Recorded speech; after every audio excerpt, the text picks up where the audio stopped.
Looking to make some healthier habits this holiday season? Make sure to check out our Moving Through Midlife community over on Facebook, as we are doing a Planksgiving event where we are doing daily plank workouts.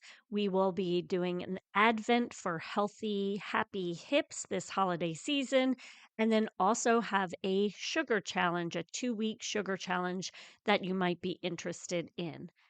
Happy holidays!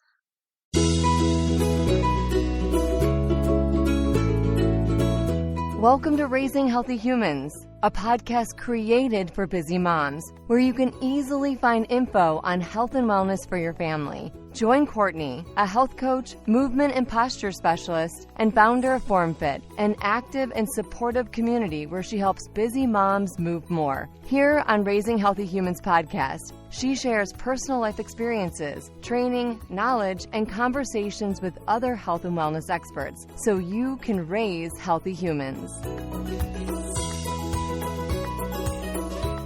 Today, I am speaking with Sena, who is the co-founder of Sena Sea.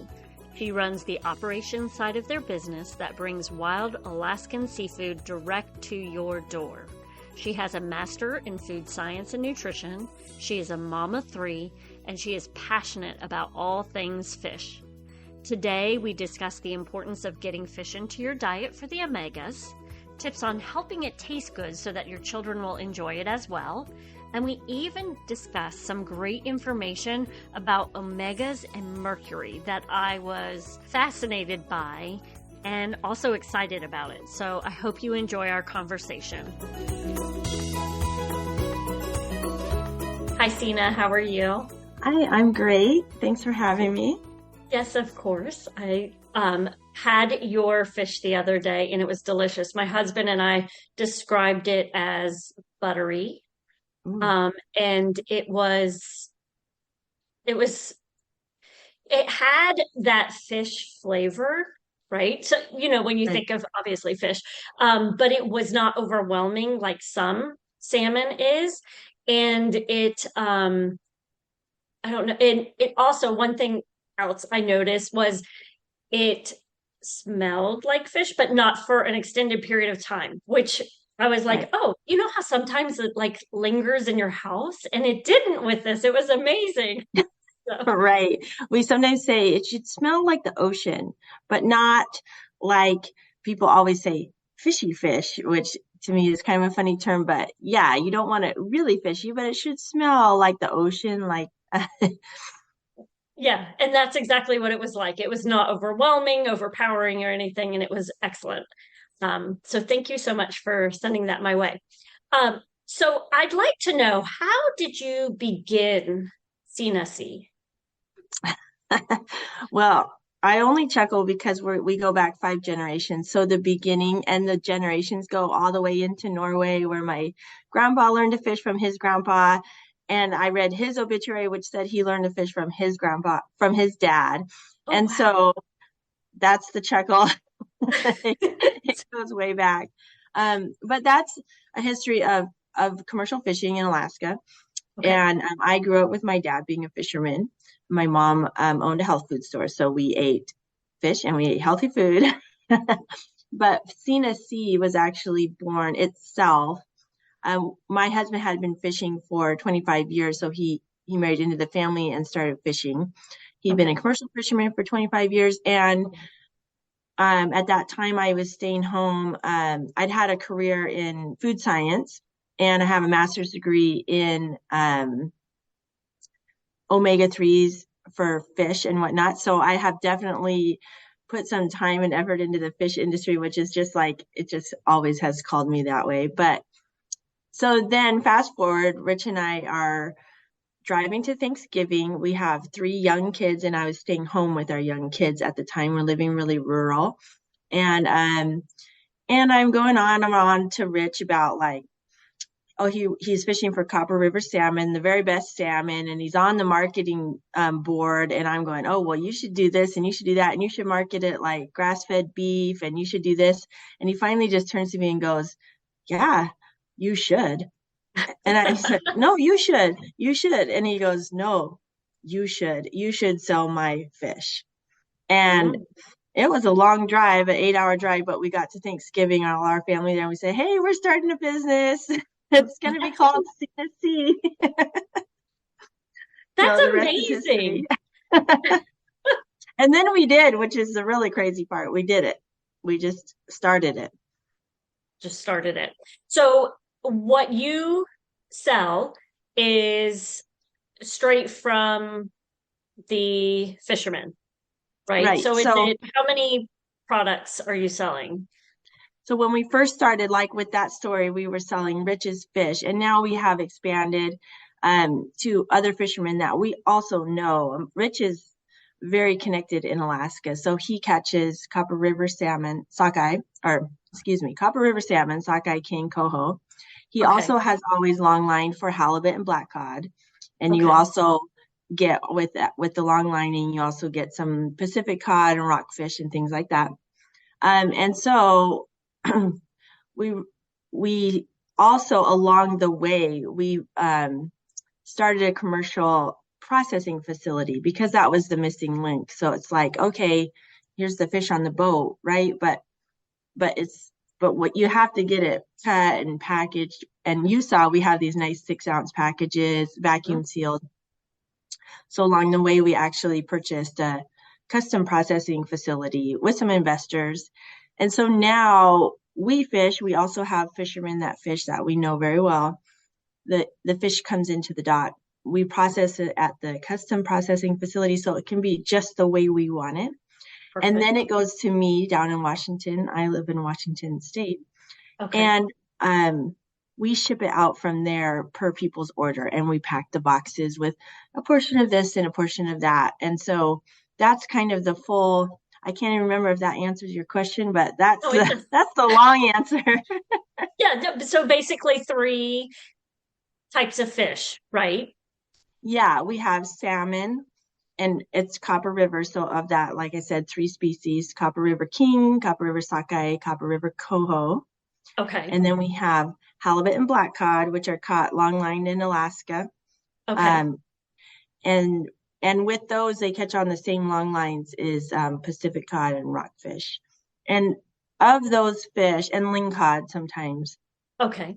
it's not that many fish, but we have like 50 products because we cut it differently, or we do some chop. We scrape the backbone before we it goes to waste. So we're really doing a lot of utilizing every bit of that fish. So if you go on the website, it doesn't look like, oh, five species of fish. There's a lot of different products. Right, right. Yes. And can you explain to me the difference between like why would we want to go with wild compared to farmed? Oh, yes, I And can. do you I have, you just are wild, right? Wild Right. caught. Yeah. We're only wild, and you'll find that, as fishermen ourselves, we only catch wild, we only catch sustainable, and we're fully committed to that because we believe it's the best. It's the best for And the ocean. So I have 4 reasons I was for going you. to say, it's like a respect for the ocean. I mean, with Yes. Yeah. fishermen, they live on the water, so they've got to Right. respect it. Yeah. Right. Absolutely. So here's what I like to say. Number one, why eat wild? Number one is just the best in terms of just quality and flavor. Like you tried, it's not this like mushy and kind of fishy. It's just the best. Yes. It's going to have that really nice texture and the really good flavor. So that's number one. Number two is for your health. And Mhm. the wild fish, they go out and eat wild things.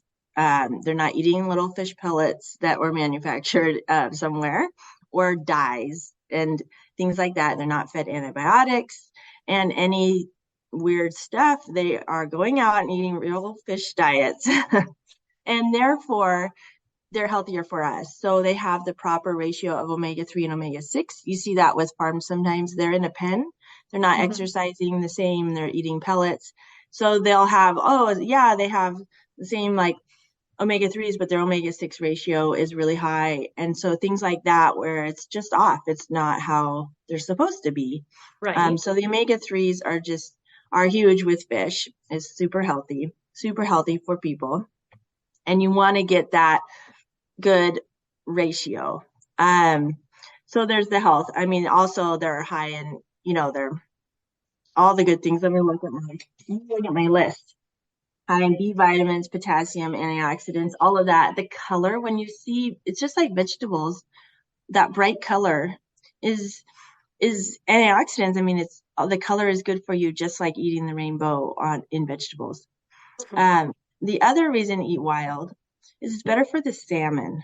So the deal with farm fish is, sometimes they do it several different ways, and they're kind of in pens. They might be in a river or in the water, but they kind of try to pen it off. But what happens is it gets a little weird in there, and there's fish lice and things, and that can contaminate the wild stock. So I saw this video. This was in Canada. There's no fish farming allowed in the entire state of Washington. I'm sorry, Alaska. Okay. I don't know why I said Washington. The entire state of Alaska has no fish farming, which is really huge, because even if you have a wild stock, but it has to spawn and swim by all these fish farms. I saw this video where it shows this fish spawning by, and it looks really healthy in the beginning. It's going past these fish farms, and then it's getting the fish lice and looking horrible by the end. So the fish farms actually affect the wild stock. So it's actually better to just rely on the wild. They go out, they do it all themselves. We're not adding any inputs, and they come back ready and healthy and ready to be fed or feed us, which is really amazing. And wild is done sustainably, especially, I should say, if it's American caught. Alaska has sustainability in their constitution because they need the fish to stay.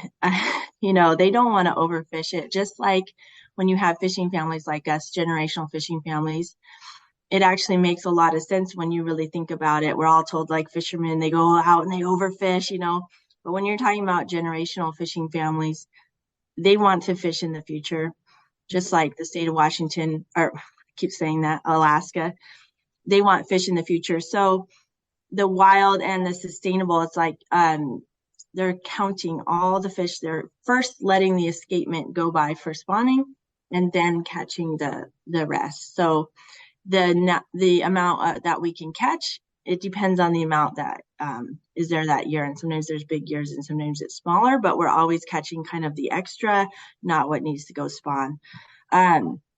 Okay, my final reason, and I know I'm probably going on and on. No, it's great. It's just for the planet. And this, I love to remind people, because I feel like I have a unique perspective on this, is that some people feel kind of in their heart like, oh, I don't want to eat that last wild salmon.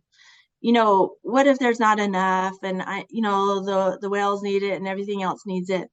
But the truth is, if you think about these rivers in Alaska, like the Copper River where we catch, this river has been kept clean and pristine. There's no mining. There's no deforestation. This river is perfection. And that's because these salmon are so important and valuable. And people will pay for that incredible fresh fish that's coming from this clean and pristine area. If all of a sudden everybody was like, yeah, I'm going to just, get that farm stuff down the street or whatever. I'm not going to pay for that. I'm not interested. That fish loses its value. And then those rivers, why keep it clean and pristine? Pretty soon they would be deforested and things like that. So kind of the economic machine that keeps these fish really valuable actually keeps them protected, if that makes sense. Yeah, it does. I want to go back to something you mentioned early on about coloring. So that was something that I found very interesting to learn, was how they color the salmon. They'll put like dye in it, right? Right. I mean, it's just crazy when you think about it, really. But when they do the farm fish, and I think that's Atlantic salmon is kind of a code name for farm fish, because there's no more wild Atlantic salmon on that side anymore. And so they just, they're in the pens and they're not eating the wild food. So they just don't get the color. And so the the consumers are like, well, salmon is pink, so they just feed them dye. It just blows my mind that is even possible. When you see our fish, you saw the color. Uh-huh. It's nowhere even near. It is bright, bright, bright, bright red, and that's partly what it's known for. But Right. they wouldn't even be able to get it that color. Crazy. Well, and you also mentioned something else that I want to speak into is with the river, there's like protocols as to how much you can fish within, Mhm. right? I'm thinking my father hunts. So like there's only so many that you can hunt within a day of, Right. ducks or whatever. So it keeps it sustainable to where you're Mhm. not overfishing and that type of thing as well, so that you don't Yeah, have to worry. they're actually using sonars and they're actually counting actual fish.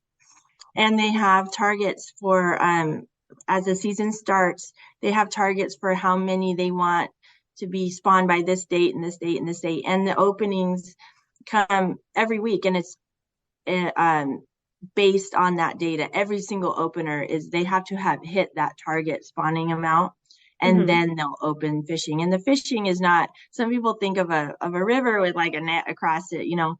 We're talking about 300 miles of sandbars and islands, and they're really fishing where the ocean kind of meets the shore, and not in the river itself. So sometimes Okay. they're called ocean cod. It's actually where they're coming into so there's tons of area.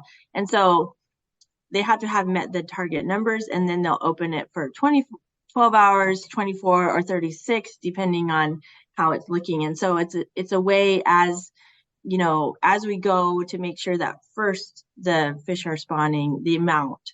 And in fact, what's really interesting on that is, at this point, if we didn't fish, we just, which almost, looking at that at COVID, like, what if we just didn't fish? Right. Well, the river would foul. The Mhm. amount of fish spawning, returning, and then dying in the river would actually acidify the river, and it would foul it for generations of fish to come. Oh, And wow. I just thought, well, that is just really interesting. It's really like, has come to the point where it's ecosystem that includes this method of fishing, which is, I thought, was really interesting. It's very interesting to learn about like our ecosystem and how we can really work together and support and help within that whole process. So, question for you, as we're here to talk about raising healthy humans. Yes, and don't let me sidetrack too. No, no, no, not at all. No, I wanted to hear about the backstory and understanding sustainable fishing and all, because I think that's very important, especially for the future of our, Earth.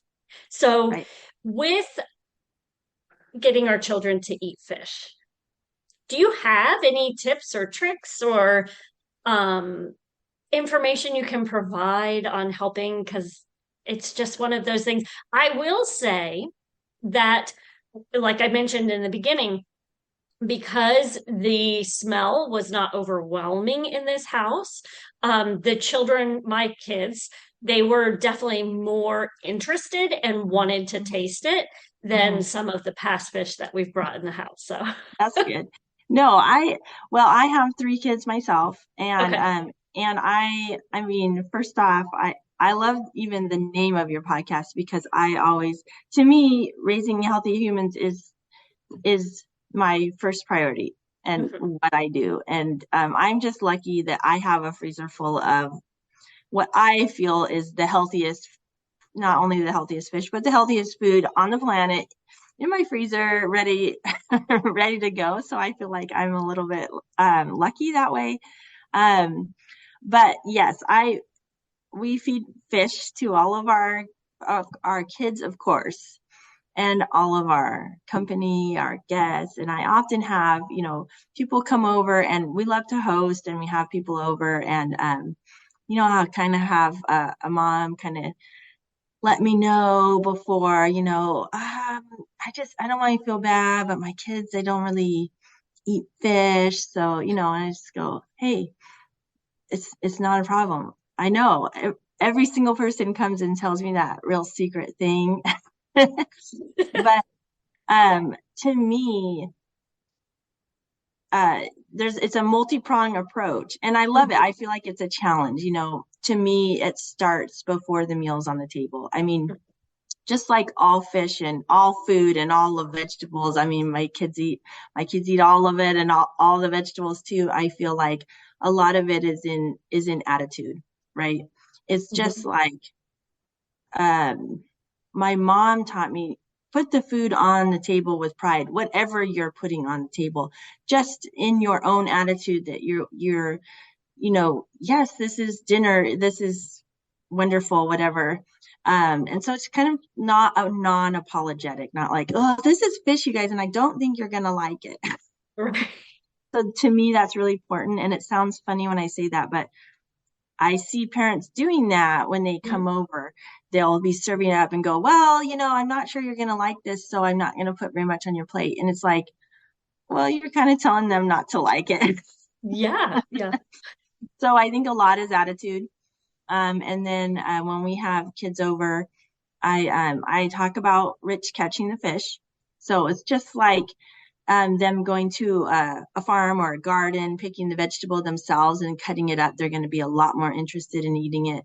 So every package of our fish you saw has a picture of my husband. And so I like to kind of be sure to talk about that, just like where this fish came from, that he caught it himself, and how amazing that is, and that it gets them really interested, like, oh wow, that's cool. And then I talk to my kids, I feel like, about what recipes.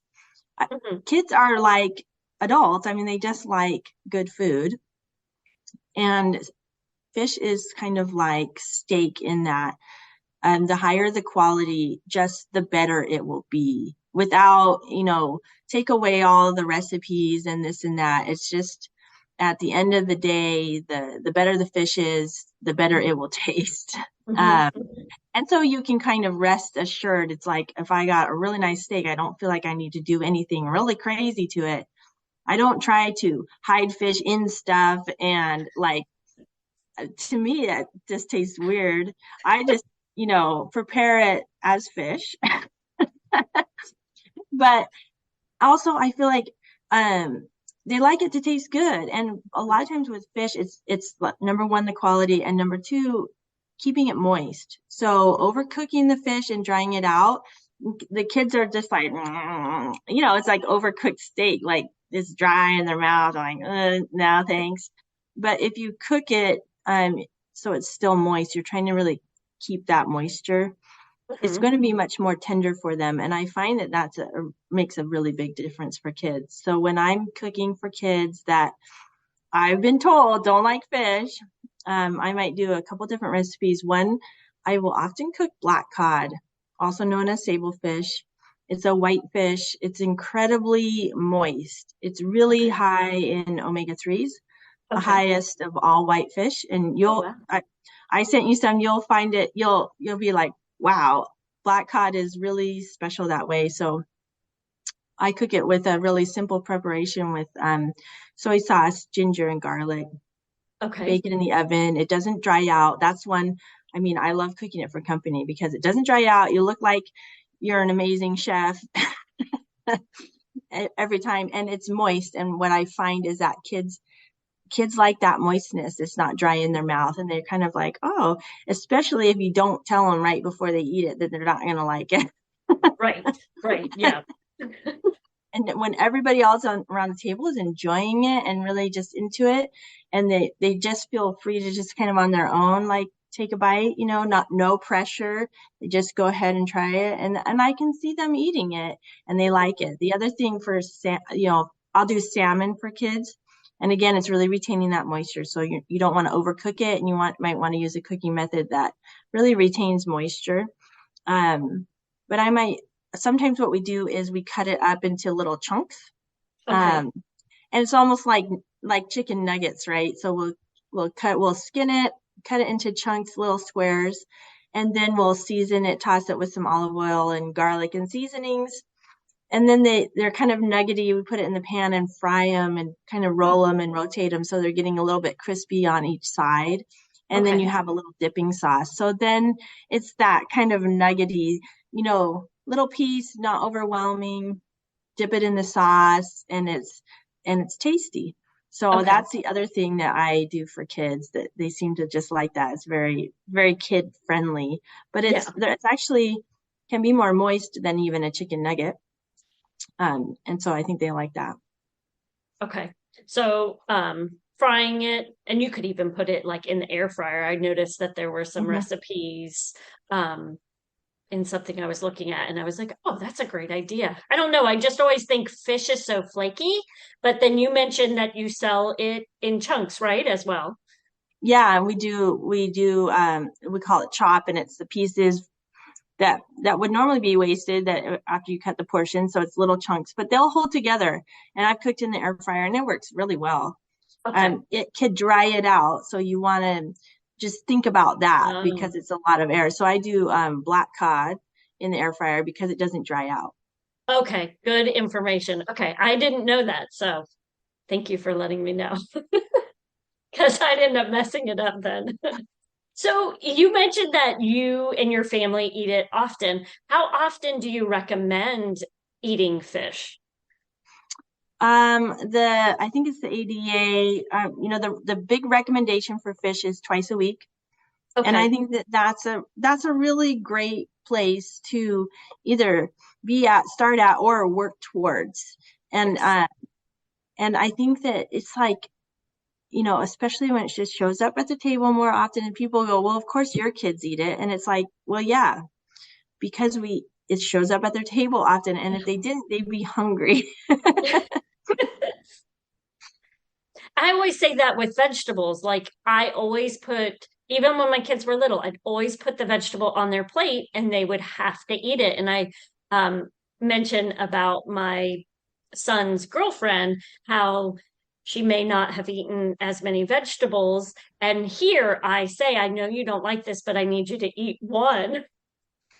And she's gotten to where she'll eat some of the vegetables now. Oh So yeah, it yeah. is somewhat, yeah, it's putting it out there. So um I am going to work towards this. My husband and I see, and I'm one of those people that you're talking about. My husband and I will make fish for ourselves, and my daughter, she will eat, she calls it pink fish. She will eat pink fish. But my boys never really have enjoyed it because I always make them chicken. So I'm going to Right, start. right. Um, Yeah, it's a lot like vegetables. Just bring it and serve it. And my other advice is just to try a whole bunch of different recipes. So we do fish tacos, mm, where I cook up the fish with onions and peppers. Well, I love onions and peppers, but um, just try it in some different ways, and so mhm. that it doesn't get the stigma. It's just like, but same as vegetables, exactly the same. I cook vegetables in many different ways, and they show up on the plate all the time.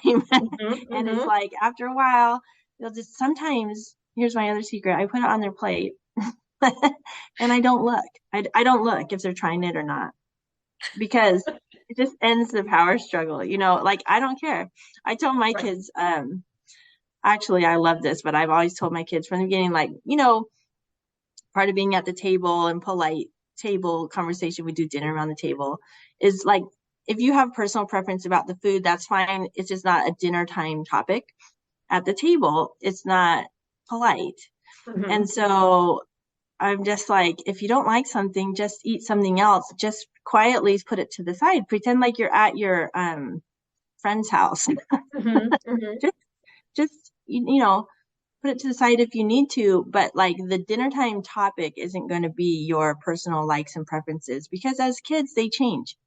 and it Right. and it's like, I'm not going to write them down in my journal and keep track of them, because they're going to change. I just keep serving good healthy food, and along the way allowing those preferences to migrate as they try new things, and just kind of feel free, because sometimes when they say I like this, don't like this, it's like they are getting themselves more and more down that road. They're talking, like, oh, this is me. I don't like these things. Well, maybe next year you will. Right. Right. Well, and it also, I think, teaches them to respect you as a parent so that they're not, because that's also hurtful for us to have them, I don't like Right. this, Right. like to constantly hear that. So then you're also teaching them to, Right. maybe refrain from saying Right. some of those things. Just as manners. And Yeah, to me, it's like, well, I wouldn't want them to go to somebody's house and go, oh, I don't like that. Well, but what's interesting is, and I'm not trying to tout like I've done everything right, but but they'll have friends over sometimes, and their friends will be at the table talking about what they like and don't like, and oh, I don't really like that. And my kids afterwards will go, oh, well, that was kind of rude, wasn't it? They notice right. because they don't do, we don't do that at the table. And so they notice that, oh, well, this seems weird that, they're talking about their not liking the food while we're all eating the food. That seems, that's kind of like, and I've told them, you can tell me later, or, if there's a meal you don't love, it's not like I'm going to turn a blind ear. Let me know later or whatever. But it is interesting, that kind of table time, keeping that table talk really positive. Yeah, yeah, I like that. Can you tell us, so you said that you did a lot of, was it your master's in omegas or you Mhm. did studies with omega? Can you explain the benefits of omega 3s? Well, in what, there's 3, 6, 9, is that Three omega 3 and omega 6s. okay? Yeah. And so omega 3s are really special fatty acids. So like in beef or other things, you have saturated fat, and because at room temperature they go solid.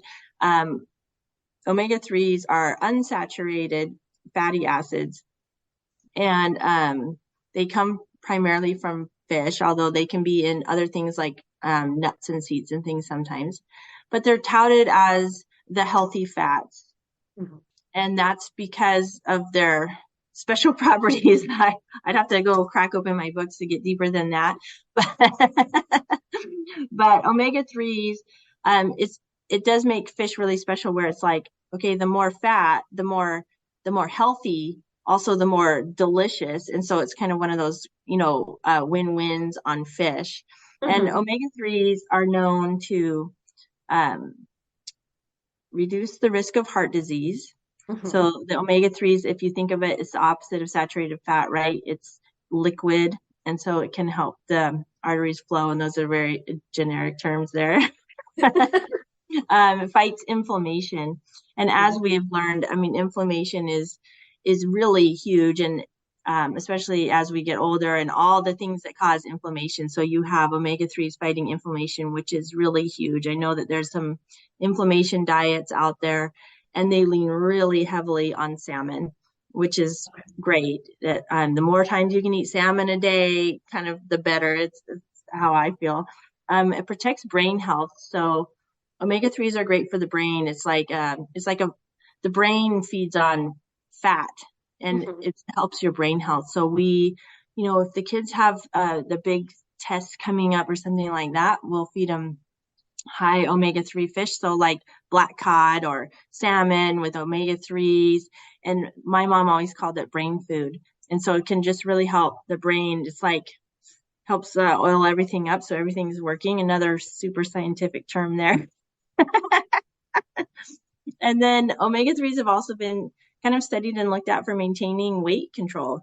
Mm. Um, and so just maintaining a healthy weight and having those omega 3s, I mean, fats can be good for that. Think of avocados, all of that, those healthy fats are kind of good on that too. So that's just kind of the tops. But I mean, there's actually, if you dig into omega 3s, there's a ton of research, but just really having those healthy fats are really huge. I think we learned that in the 90s when everybody went like high sugar, low fat, and it was just ridiculous. I was a part of that, the snack wells, yeah, low Yeah, fat, I was in terrible. I was getting my nutrition degree during that time, and it was nuts. I mean, I'm telling you, I'm in a college classroom in nutrition, and I remember the college professor saying, "Well, the research is that sugar doesn't do anything. The only harmful thing it does that we can find is give you cavities. It doesn't do anything bad in your body." And this is what we're telling future nutritionists. I still can't believe it. But anyways, I Well, and completely how long it's taking it for it to catch up as well. yeah, Like we're, yeah, I do feel like that information is getting out there now. right. Um, Where fat has been, fat was the enemy, yes. and cholesterol and eggs, which are also super healthy. So it's just Yes. like, and then like reverse that. Oh, actually, there's really healthy fats for you, and it's really important for your diet. And so it's just yeah, that reversal process has been really hard. Yeah. Yeah. Well, and we haven't gotten healthier as a society over the years. So hopefully we're on this pendulum swinging back to where we are eating more healthy fats and things like that. So, Yeah. and you had mentioned that the cod, and it might be all of the fish, have some omega 6s in it. And I know for some people, they'll hear omega 6 and they're like, but it's good to have omega 6. It's just a lot of the omega 6s we're getting is not good. Do you know any information about that? As it's all about the ratio. Yeah. And so the fat itself will come with this ratio. It's all about the omega 3s to the omega 6s. And yes, if you just overload with omega 6s, which is common in our diet, and a lot of the oils and things that we're eating has these high omega 6s, and so it gets you off. So you want the omega 3 omega 6 balance. It's like either one. I mean, omega 3s are great. I don't think omega 6s are horrible in their own right. But if you have all these omega 6s, it just doesn't work out right. And especially with the American The diet. the American diet, standard Yeah, American diet. yeah, sad. I'm like, what is it? I'm thinking bad. I'm like, no, it's not bad. It's sad. The standard American diet. Because the ratios are so high in 6 and most people aren't eating fish to bring the omega 3s up. Right. So big push to have more omega 3s in our diet. And like you said, it doesn't have to be the goal is 2 times a week. But that if you can't get there, that doesn't mean, oh, we're never eating Right. fish again. Right. Try to get it in, even if you start with once a month and then you work your way to once a week, that's going to help.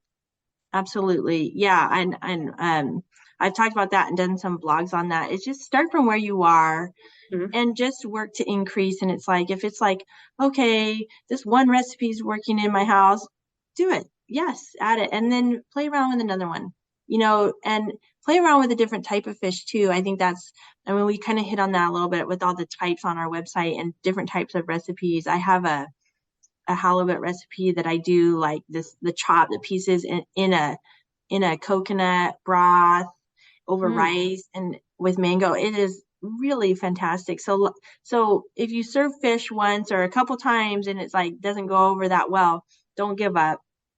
Keep trying, and just, yes, pop it in every now and then. The other thing I do, if you really know that you're working with a non-fish audience, is I will have some hearty vegetables on the side. And Mm-hmm. so I feel like, I have some different potato things, and I feel like here's dinner, because to me that's, here's dinner, it's for everybody.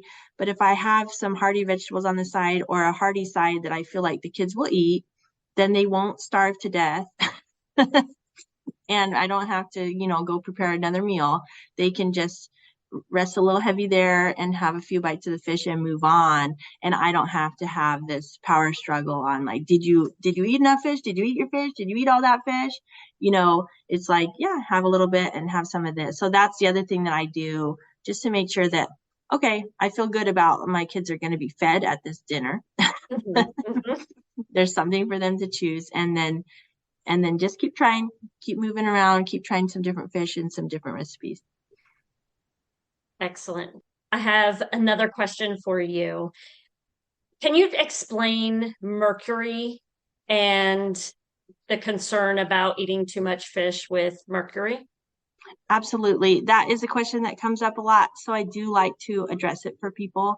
So if you're concerned about mercury, and some people are more or less concerned, and some people have more of a reason to be concerned. Some people's bodies, have a harder time with it.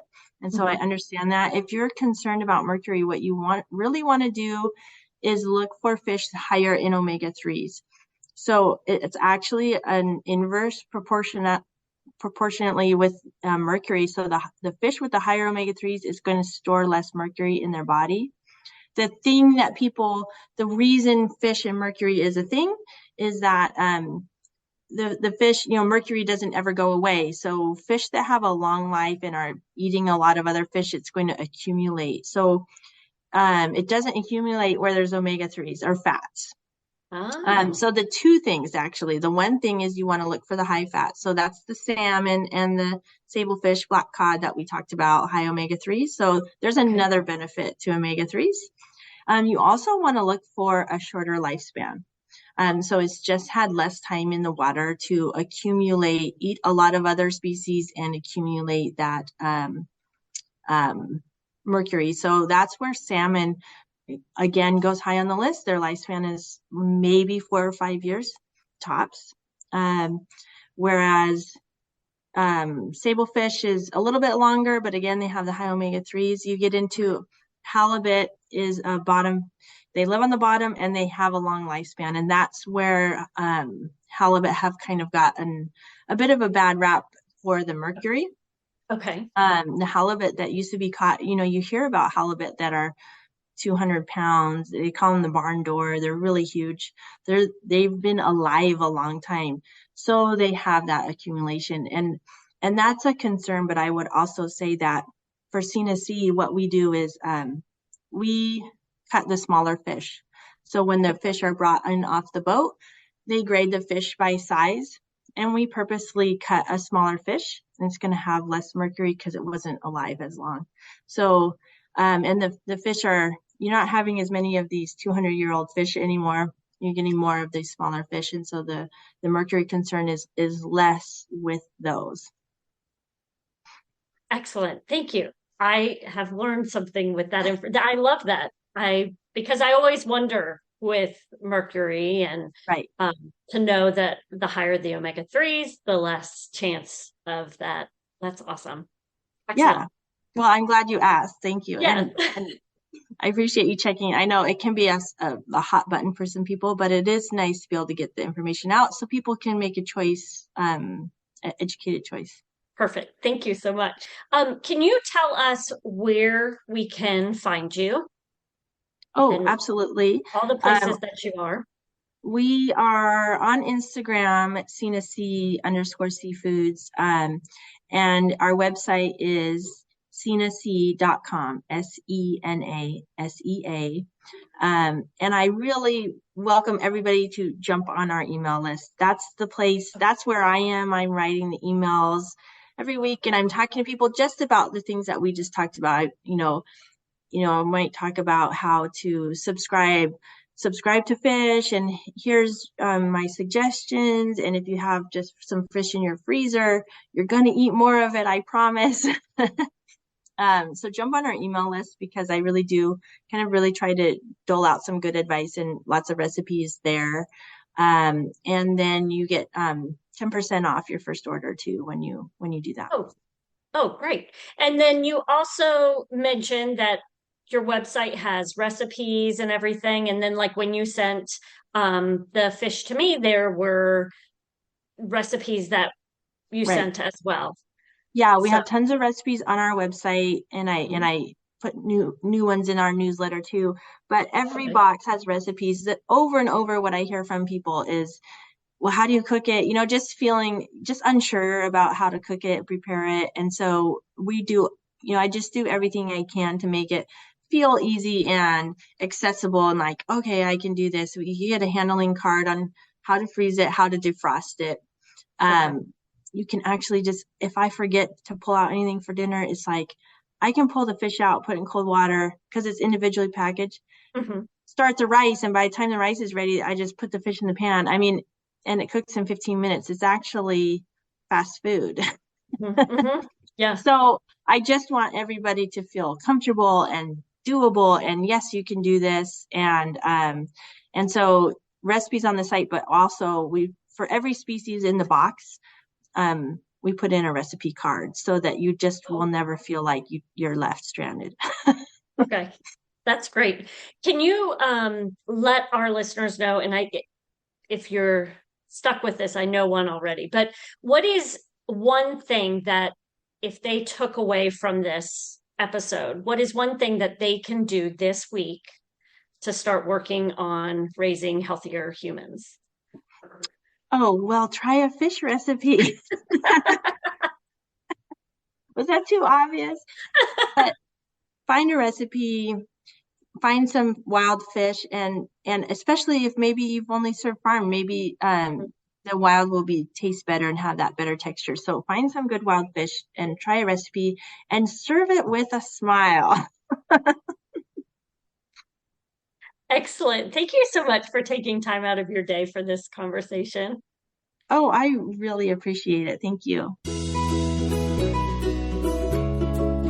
Thanks for taking the time out of your day to listen to our podcast. We hope you found this information valuable and can incorporate it into your family's life. Make sure to check out our show notes for all the important links available. Come join us on Facebook at Moms Raising Healthy Humans community page. Also, please check out our wide range of memberships, family monthly focus ideas, challenges, live events, and on-demand and live workouts, meal plans, and so much more. Head to formfitonline.com. And as always, keep moving.